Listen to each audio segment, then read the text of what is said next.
अगर आपको किसी का विल बढ़ाना है तो उसको इज्जत देनी चाहिए, सम्मान देना चाहिए, उससे उसकी इच्छा शक्ति बढ़ जाती है। इमोशंस होना ठीक है पर इमोशनल होना गलत है, सेंटिमेंट होना ठीक है, सेंटिमेंटल होना गलत है। मृत्यु तो एक बार आती है पर अपमान अगर हो जाता है तो वो मृत्यु रोज रोज आती है। जो आदमी री इन्वेंट नहीं कर रहा, रेलेवेंट नहीं कर रहा, उसका गेम ओवर हो गया। मौत के दर्द से ज्यादा दर्द होता है जब इंसान की इज्जत समाप्त हो जाती है। या तो अपने आप को री इन्वेंट करो या फ्यूचर को इन्वेंट करो। जो आदमी वहीं रह गया और इंप्रूवमेंट साइकिल नहीं लेकर के आया वो बर्बाद हो जाएगा।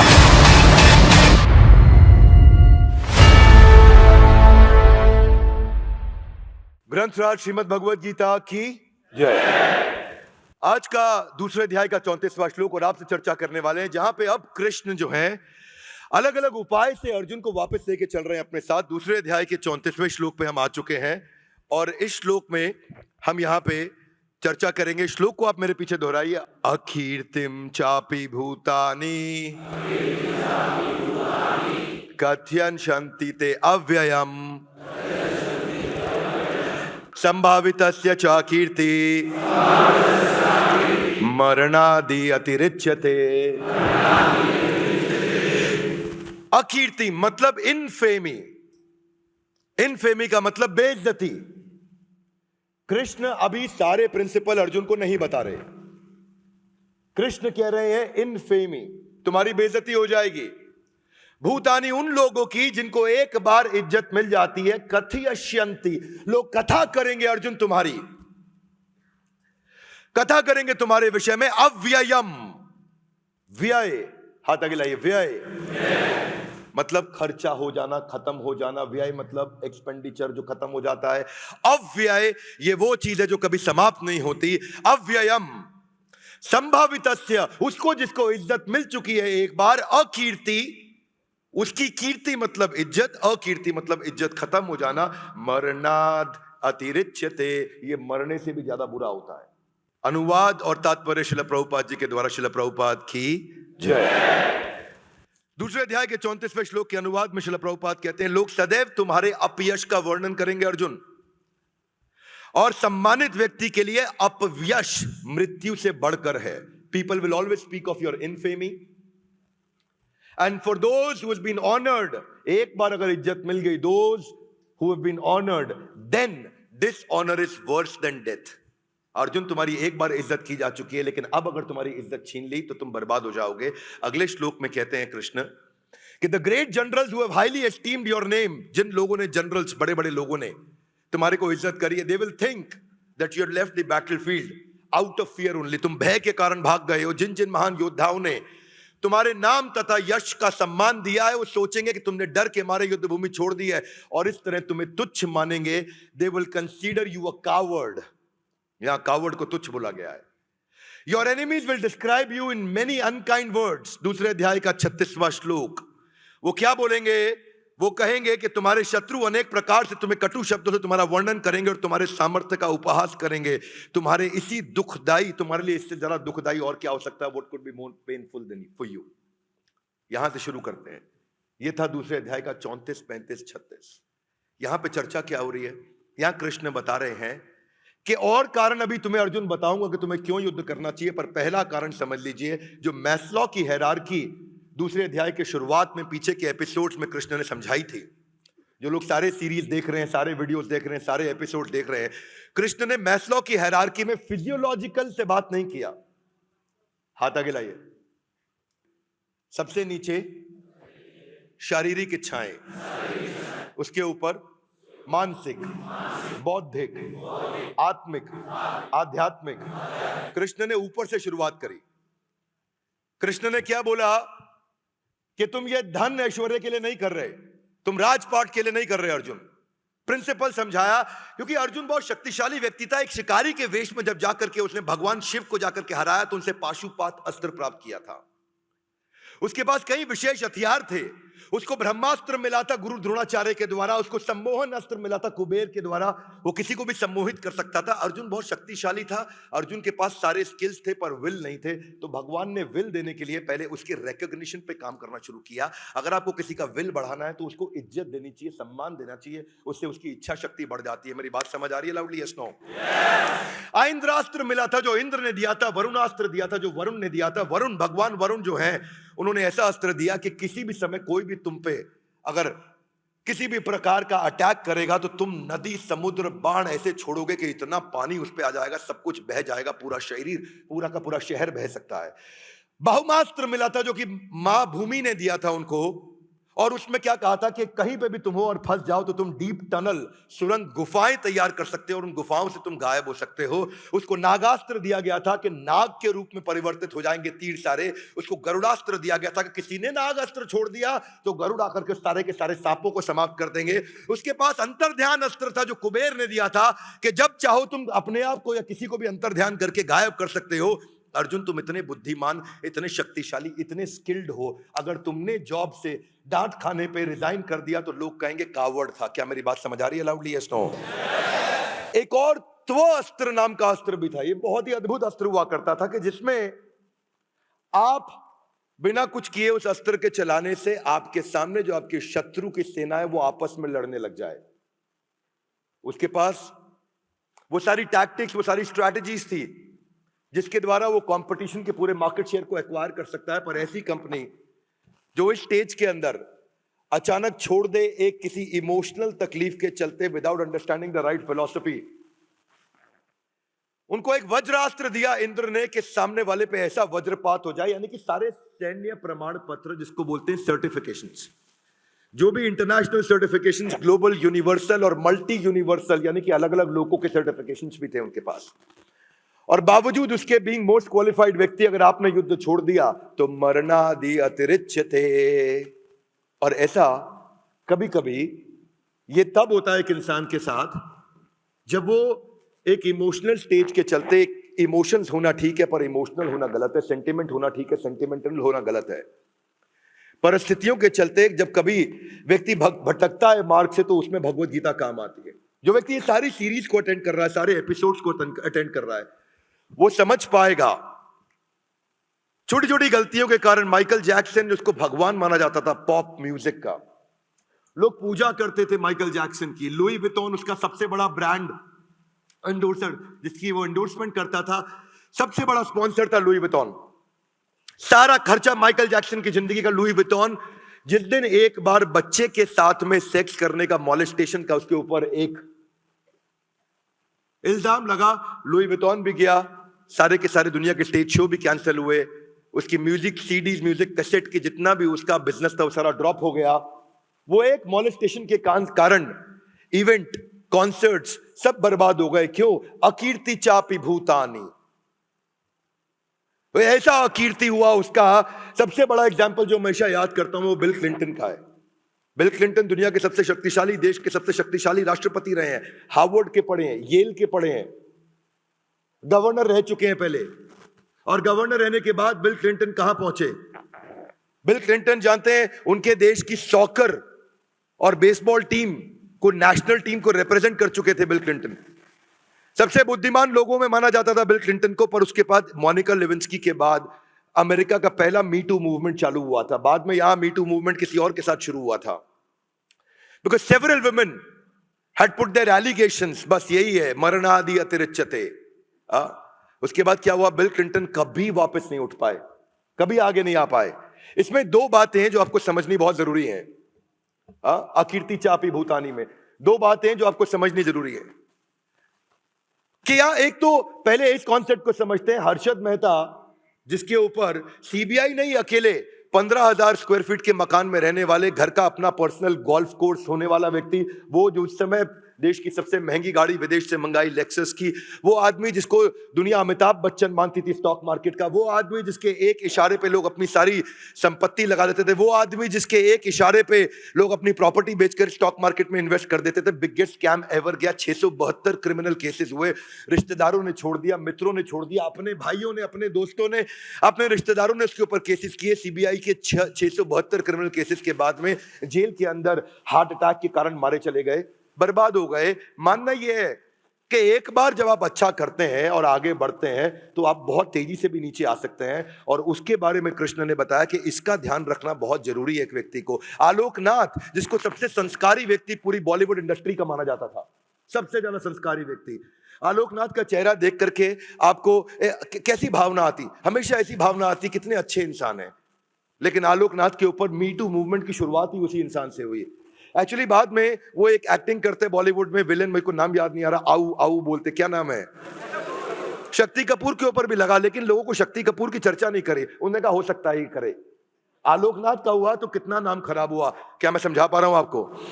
वो संस्कारी ऑन स्क्रीन इमेज जितनी स्ट्रांग थी, रेणुका शहाणे ने बताया बाद में कि इसकी प्रेडेटरी आदतों का हमारे को पता था, शराब पीने के बाद ये क्या करता था औरतों के साथ, एक के बाद एक, एक के बाद एक, एक के बाद एक। वही हुआ, संभावितस्य च कीर्ति मरणादि अतिरिच्यते। मैं एक एथलीट था और दो लोग मैं जिसको बहुत फॉलो करता था, मैं डिएगो मैराडोना और बेन जॉनसन। मेरे को फुटबॉल और ट्रैक एंड फील्ड बहुत पसंद था। मैं लॉन्ग डिस्टेंस रनिंग किया करता था, 5 किलोमीटर 10 किलोमीटर रोज रनिंग करता था, सालों साल तक। मेरे पास कम से कम पर्सनली अपनी बात बता रहा हूं 80 70 80 मेडल्स रहे हैं। हर साल स्कूल का बेस्ट आउटस्टैंडिंग एथलीट अवार्ड्स मिलते थे मेरे को। तो मैं बेन जॉनसन को देखता था कि पृथ्वी का सबसे जीवित, सबसे तेज धावक ऐसा एक इंसान। पर बेन जॉनसन के बारे में क्या हुआ, उसको कैनेडियन स्पोर्ट्स मिनिस्टर ने बोला he is a disgrace on Canada, क्यों मरणादि अतिरिच्यते। यही मैं आपको बोल रहा हूं कि कथयश्यन्ति, हाथ आगे लाइए, आपके बारे में कथा करेंगे लोग, और कितनी कथा करेंगे, अव्ययम, समाप्ति नहीं होगी, इतनी नेगेटिविटी की कथा होगी। तो कृष्ण वहां से अर्जुन को समझा रहे हैं, और अर्जुन अभी साथ साथ सुन रहे हैं, क्योंकि अर्जुन दूसरे अध्याय के 7वें श्लोक में सरेंडर कर चुके हैं। प्रश्न पूछेंगे, एनक्वायरी और इंक्वायरी में यही अंतर होता है, एक में चैलेंज किया जाता है और एक में सबमिसिव तरीके से पूछा जाता है। एक है इंक्वायरी और एक है एनक्वायरी, दोनों में बड़ा फर्क है। एक आई से शुरू होता है, एक ई से शुरू होता है। डिएगो मैराडोना बस केवल अलर्टनेस और एनर्जी के लिए उसने एक ऐसा ड्रग लिया था जो 5 प्रकार से आता है, और उस ड्रग के कारण उसको फुटबॉल का इतना बड़ा बैन लगा। बॉल कंट्रोल और ड्रिबलिंग स्किल का भगवान माना जाता था डिएगो मैराडोना को। अर्जेंटीना से खेलता था, ऐसे बॉल ड्रिबल करता था डिएगो मैराडोना। इसको मैं उनका हर मैच में फुटबॉल का देखा करता था। मैं अपनी बात बता रहा हूं, जब मैं 4वीं 5वीं क्लास में हुआ करता था, मैं अर्ली 90s की बात कर रहा हूं, जिस समय इंटरनेशनल क्रिकेट दिखना शुरू हुआ था पहली बार, दूरदर्शन से बाहर निकले, नया नया केबल आना शुरू हुआ था, अर्ली 90s की बात कर रहा हूं मैं। तो वो क्या भारत के कई उदाहरण है। भारत के अंदर क्रिकेट में अपने पाप धोने के लिए मूवी बनाने से पाप धुल नहीं जाते। जो मोहम्मद अजहरुद्दीन के साथ हुआ, 20 साल का बैन लगा, क्यों जानते हैं? मैच फिक्सिंग, 20 साल का बैन लगा। जितने एंडोर्समेंट्स थे अजहरुद्दीन के पास सारे छीन लिए गए, हमेशा हमेशा के लिए खत्म हो गए, बदनामी हुई वो अलग। तो ये अकीर्ति चापी भूतानी, कृष्ण इसकी बात कर रहे हैं। चाणक्य पंडित कहते हैं मृत्यु तो एक बार आती है, पर अपमान अगर हो जाता है तो वो मृत्यु रोज रोज आती है, वो मृत्यु रोज रोज आती है। और ये इतना खतरनाक है ना, इतना खतरनाक है कि इसमें आदमी खुद को भी मार लेता है और अपमान करने वाले का भी हत्या कर देता है। जिसके कारण मेरा बदनामी होगी, ये उसकी भी हत्या कर सकता है इंसान। इतना खतरनाक होता है। ये सब क्या है? खाप पंचायत के जो ऊपर जो केसेस जितने भी बने ऑनर किलिंग के, ये क्या थे? ये बदनामी के डर से। अकीर्ति चापी भूतानी, के आदमी अपनी बेटी को मार दिया, अपनी बेटे की हत्या कर दी, अकीर्ति चापी भूतानी, अपने पुत्र की हत्या कर दी। ये अकीर्ति चापी भूतानी ऑफिस में भी होता है, कॉर्पोरेट वर्ल्ड में भी होता है।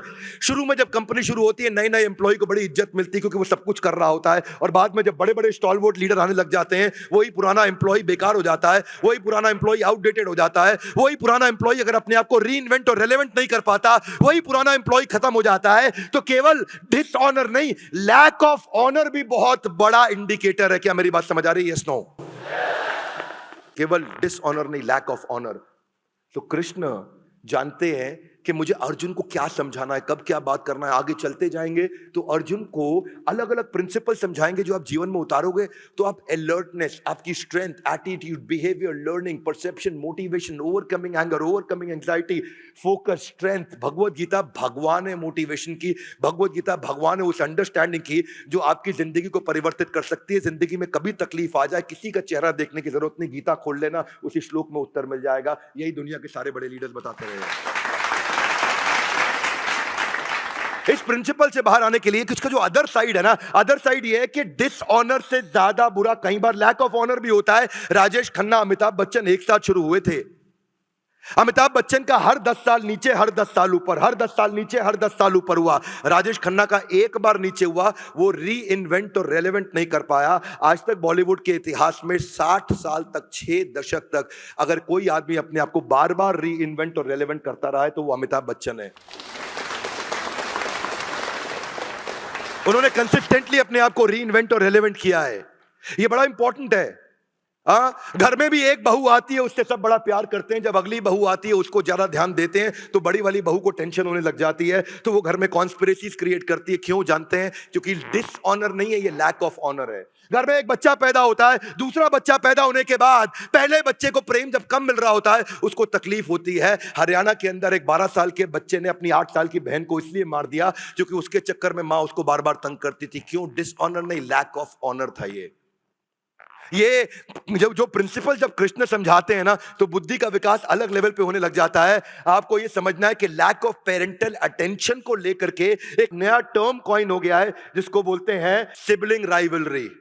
सिबलिंग राइवलरी के लिए साइकोलॉजिस्ट आजकल काम करने लगे हैं। क्यों? क्योंकि उनको मालूम है ये प्रिंसिपल है। ये साइकोलॉजी जितनी भगवत गीता सिखा सकती है दुनिया में कोई नहीं सिखा सकता। हमारे देश में जो पहले मोटिवेशनल स्पीकर हुए हैं पिछले कुछ सालों में वो शिव खेड़ा थे, और क्या लेजेंडरी मोटिवेशनल स्पीकर, मैं उनका सम्मान करता हूं। पर आज शिव खेड़ा किधर है? खत्म हो गया सब कुछ, गेम ओवर, दिखाई नहीं पड़ती। ये वो व्यक्ति हैं जिन्होंने कास्ट बेस्ड रिजर्वेशन पे बहुत काम किया था, जिन्होंने एक इंडिया की एक फाउंडेशन, कंट्री फर्स्ट फाउंडेशन भी बनाई। ये भारत को लेकर के बड़े सजग थे। पर शिव खेड़ा क्या किया उन्होंने? वो सीडी बेचते रह गए।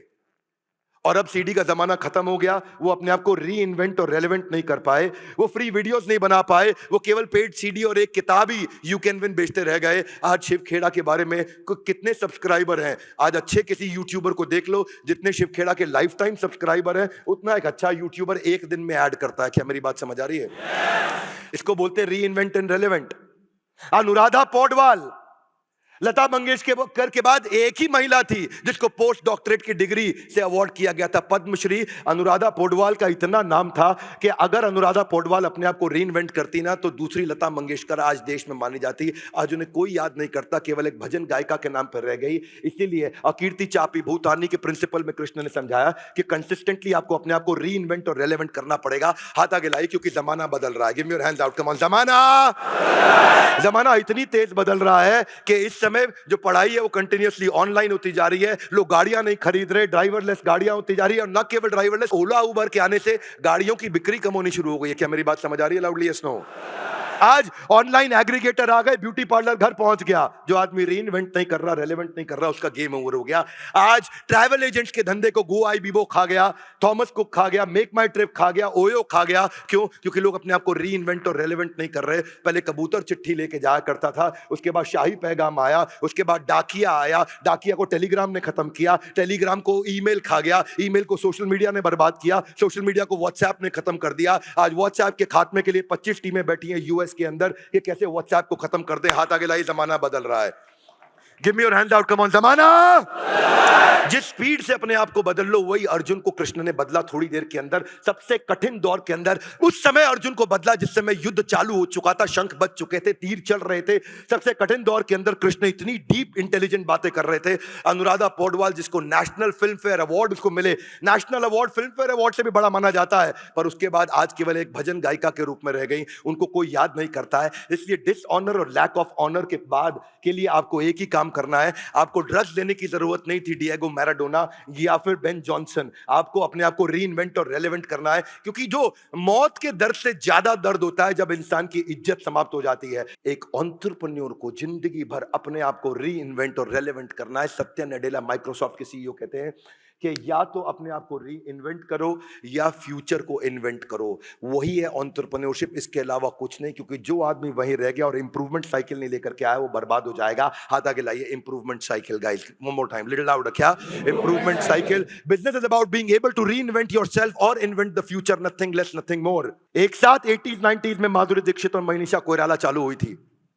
2003 में एक साथ ही इन्होंने सैबैटिकल लिया, कई साल का सैबैटिकल लिया। वो यूएस चली गई, जाकर के डॉक्टर नेने से शादी कर ली, वो वहां सेटल हो गई। लेकिन माधुरी दीक्षित ने अपने पीक पे रिटायरमेंट सैबैटिकल लिया, उसने अपने डाउनफॉल पे लिया, उसकी पिक्चरें फ्लॉप हुई, उसको वापस कोई लेने नहीं आया। माधुरी दीक्षित जब वापस आई, टेलीविजन प्रोग्राम्स के द्वारा, इसके द्वारा, शोज के द्वारा, मूवीज के द्वारा अपने आप को री इन्वेंट और रेलेवेंट करती रही। और क्या हुआ मनीषा कोइराला के साथ? वो शराब में डूब गई और उसका जो सम्राट दहल के साथ शादी हुई वो 2 साल से ज्यादा चली नहीं। कैंसर जैसी घातक बीमारी ने उसको बर्बाद कर दिया। उसके बाद मनीषा कोइराला कभी वापस नहीं आ पाई। माधुरी दीक्षित को आज भी लोग बड़े उत्साह से देखते हैं, सोशल मीडिया पे भी देखते हैं, टेलीविजन पे भी देखते हैं। और मनीषा कोइराला को उन्होंने शायद ये सोचा कि गुजरे वक्त की अभिनेत्री, अब उसका करियर और जिंदगी समाप्त हो चुकी है। एयरपोर्ट पे चलते हुए मनीषा कोइराला आपके बाजू से निकल जाए, कोई गर्दन घुमा के नहीं देखता है। और माधुरी दीक्षित का पता लग जाए कि वो आने वाली है तो पूरा देश वहीं खड़ा होकर के इकट्ठा हो जाता है। इसको बोलते हैं reinvent and relevant. Krishna किस फिलॉसफी से बात करते हैं, कहां लेके जाते हैं, ये था आज का श्लोक। अकीर्ति चापि भूतानि कथयश्यन्ति ते अव्ययम् संभावितस्य चा कीर्ति मरणाद अतिरिच्यते। भगवत गीता एक ऐसा ग्रंथ है, इस एपिसोड के हर वीडियो को सबको देखना चाहिए, एक के बाद एक इसके एपिसोड्स हम आपको YouTube पे देते चले जा रहे हैं। आपको क्या लगता है भगवत गीता के ये सारे एपिसोड्स इन एक्शन देखने चाहिए? Loudly yes no. हाथ आगे लाइए। क्यों? क्योंकि ये गीता इन एक्शन। हाथ आगे लाइए, come on, Gita in louder everybody, one more time, Gita in. Gita को जीवन में कैसे उतारा जाए उसके बारे में एक एक श्लोक करके हम एपिसोड के बाद एपिसोड, एपिसोड के बाद एपिसोड, इसका एक भी वीडियो जीवन में मिस नहीं करना। हमारे साथ जुड़े रहने के लिए, इस एपिसोड को अंत तक देखने के लिए आप सबका हृदय की गहराई से प्रेम पूर्वक बहुत बहुत धन्यवाद। ग्रंथराज श्रीमद् भगवद गीता की जय। Thank you.